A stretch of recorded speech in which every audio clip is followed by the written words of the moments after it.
This video is going to aim to clarify the principles that go into quantitative genetics, specifically dealing with the variances that we describe in the main lecture. We'll start by having just some overview of what we mean by phenotypic variance, and then we'll drill into the other subforms of variances and end with some idea of heritability and what heritability tells us and what it doesn't tell us and all of that. So our first real key into quantitative genetics really relies on understanding what we mean by phenotypic variance and what the aim of quantitative genetics really is. So what we mean by phenotypic variance is that most complex traits, and by complex traits, I really mean traits that are controlled by many different factors. That can be many different genes or genes and environmental factors. Those traits vary in their phenotype along a spectrum. So I have here a bell curve, which really represents what we mean in general. For any trait, we have very, very few individuals at one extreme of the phenotype, very few individuals at the other extreme of the phenotype, and as we get closer and closer and closer to the average, we see more and more individuals lying towards that average.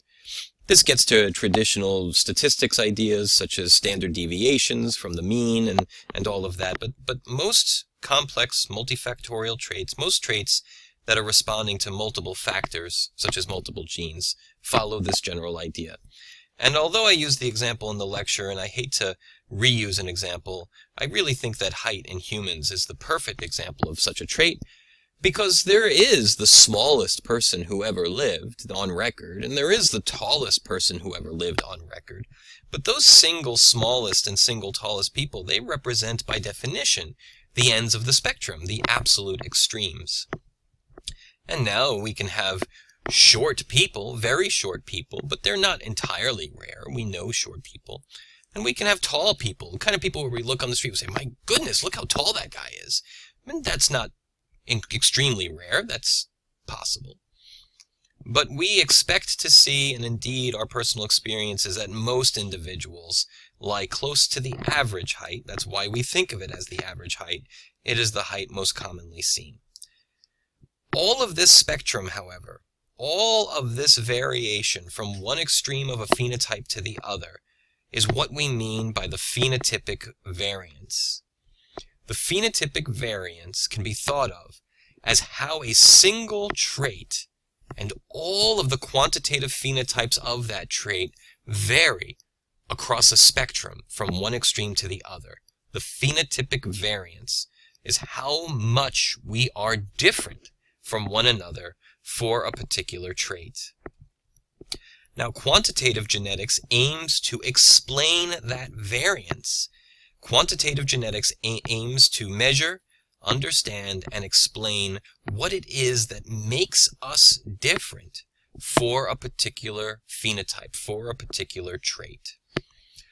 And I have found in my experience that the best way, I think, to understand this is through a pie chart, where the entire pie represents 100% of the components that feed into phenotypic variance. Now again, let me put that back into context.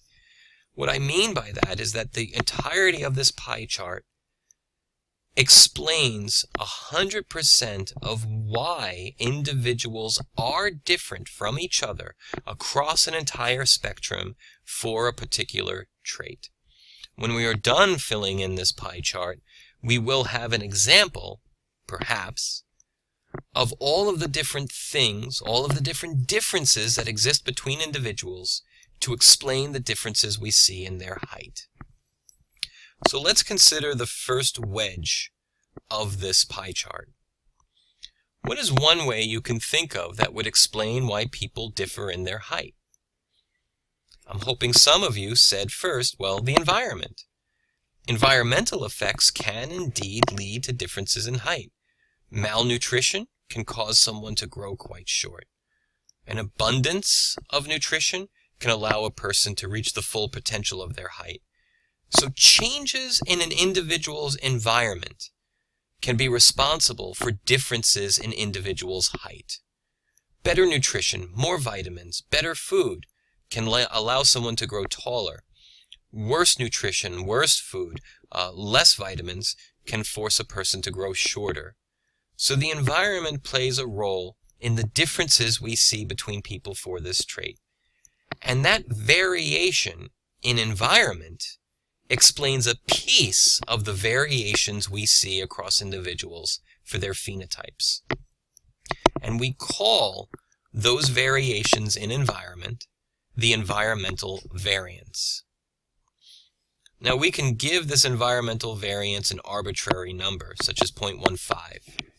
And what we mean there is that 15% of the differences that we see between individuals for height are due to the differences in their environment. If 15% of the differences we see in individuals is due to differences in their environment, what is the other 85% due to? Hopefully you said that the other 85% is due to differences in individuals' genes. We call that the genetic variance. Again, to summarize where we are so far, what we are saying is that people differ from one another in height, and that represents the phenotypic variance. And then we ask, as quantitative geneticists, why do people vary in their height? Well, we can say that 15% of the variation in height is due to variations in environment. Some people eat better, some people eat worse. Some people take vitamins, some people don't. The other 85% of the variation we see across individuals for height is due to differences in their genes. But when it comes to that genetic variance, that sum total of all the differences in genes, we can parse that out into individual variances as well.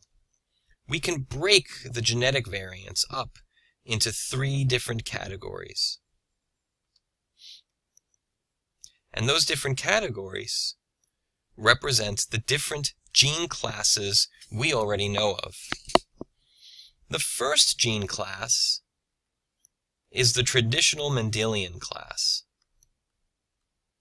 Mendel based his entire understanding on genetics in the principle that is represented here in this simple schematic. Mendel's theory of genetics and inheritance hinged on the concept of dominance.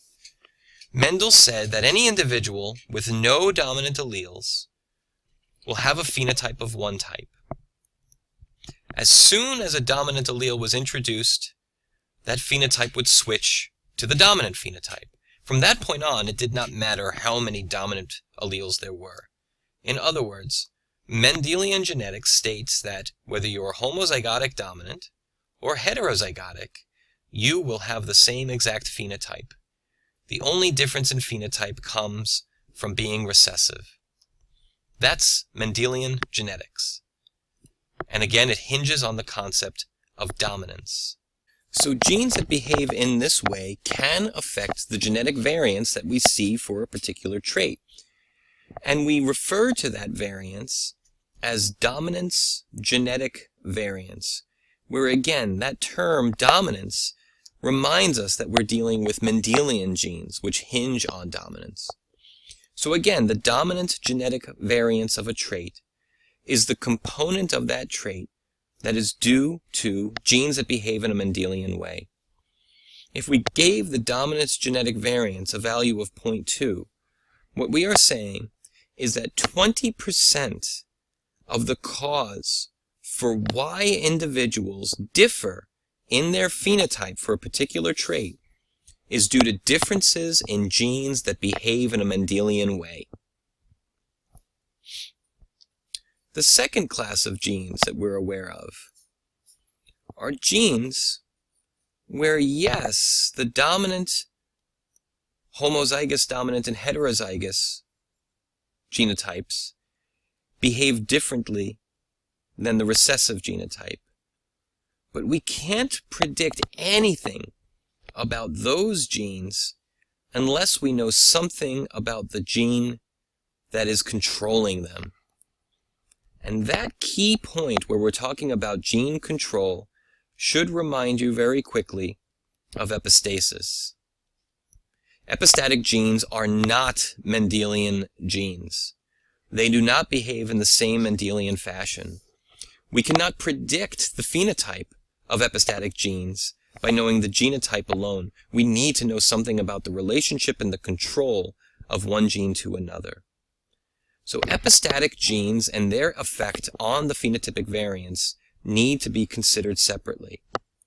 And we call that variance the genic interaction variance. That is, we refer to these genes as interacting genes, where one gene controls another.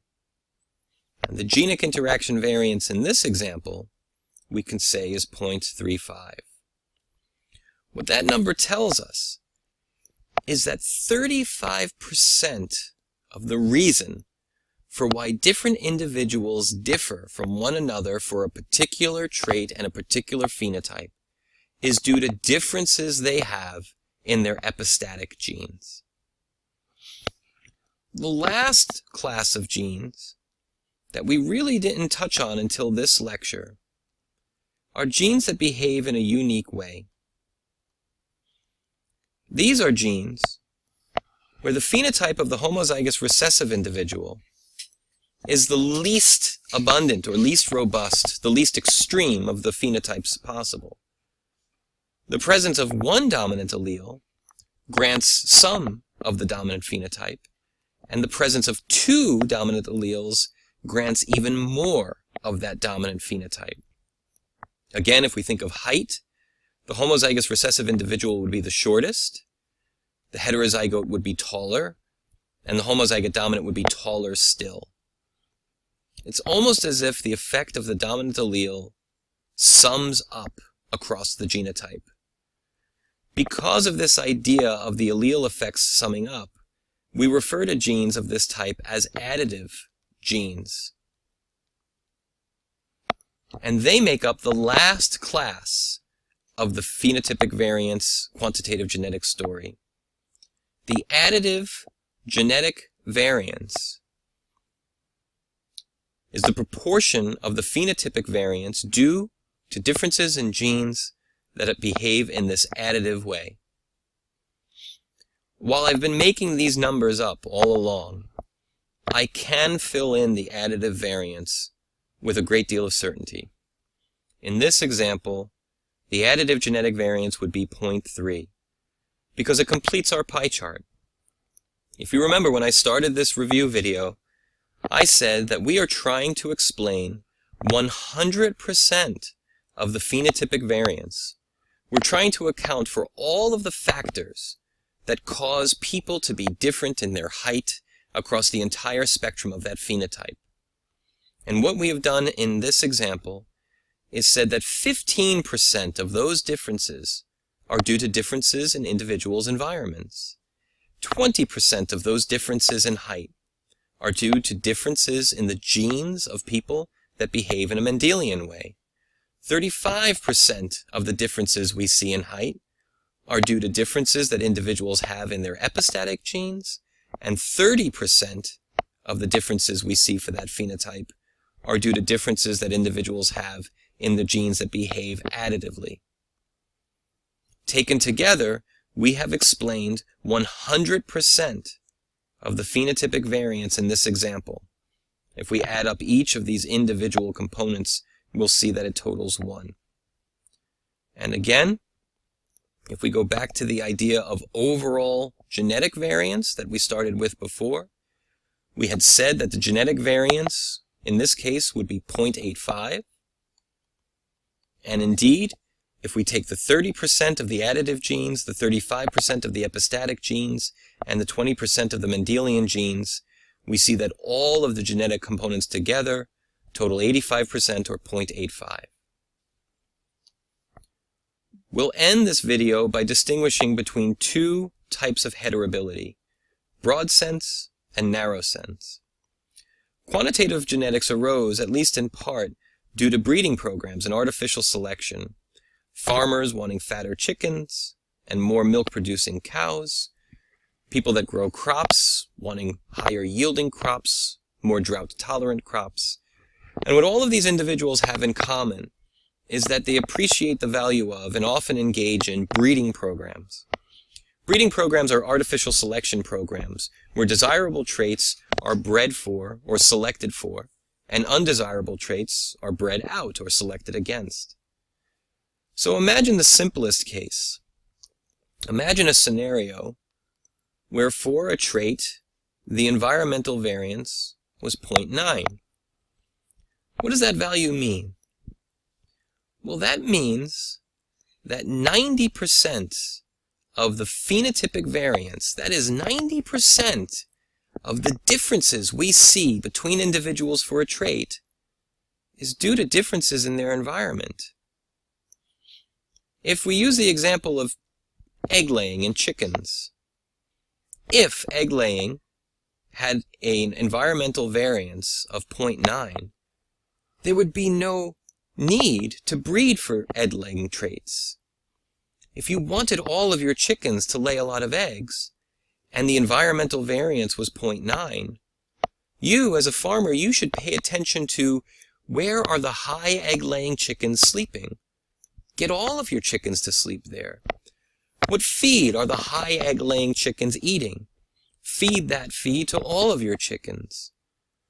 Where do your high egg-laying chickens go in the afternoon?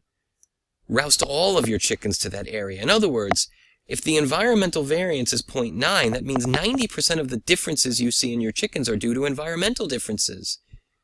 If you want all of the chickens to lay the same amount of eggs, and 90% of that trait is controlled by the environment, then just mimic the environment of the high egg layers for all of your chickens. But most traits don't behave that way.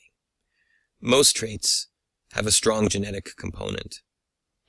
So if we had an environmental variance of 0.1, we would know that 10% of the differences we see in individuals is due to differences in their environment, but the remaining 90% would make up the genetic variance.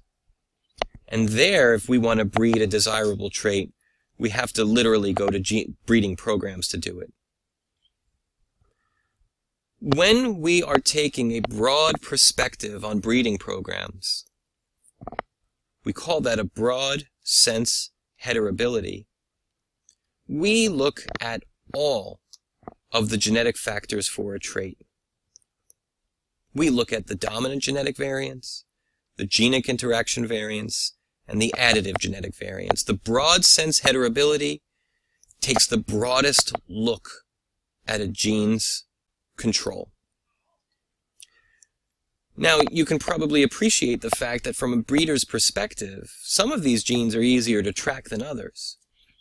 For dominant genetic variance, when a farmer sees that one of their animals is showing the dominant trait, there could be confusion there, because both of these genotypes lead to a dominant phenotype. Farmers, breeders, don't like ambiguity, and they don't like guessing the genotype. So dominant genetic variance is less than ideal for breeders, because they can't distinguish between a homozygotic dominant individual and a heterozygote. Even more so, for epistasis, there's even more ambiguity, because the effects of one gene can be completely masked by the genotype of another, whereas that second gene can have the same exact genotype, but we only see it when we're allowed to view the expression of that gene by the epistatic gene that controls it.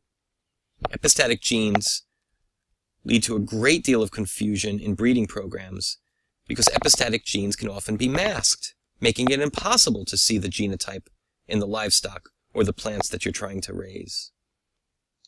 But additive genes provide a what you see is what you get perspective of phenotype. A short plant is unambiguously homozygotic recessive. A mid-sized plant is unambiguously heterozygotic, and a tall plant is definitely homozygotic dominant for additive genes. Because the effects of individual alleles are observable only for additive genes, phenotypes and genotypes are often closely matched for this gene type. For that reason, breeders love additive genes, because they can very precisely view and determine the genotype of their animals, and then breed animals that they want to have bred based on those genotypes. Because additive genes are so important for breeders, those breeders that want to specifically focus their breeding program on the genetic component of a trait will often narrowly focus on additive genes. And so when we talk about a narrow sense heritability, we are referring to a heritability program, a breeding program, that is focusing exclusively on the additive genetic variants for a trait, and disregarding the other genetic variances simply because they're too confusing to determine and they lead to too much ambiguity in the breeding program. So broad sense heritability takes all different types of genetic variances into account, whereas the narrow sense heritability focuses exclusively on additive genetic variants.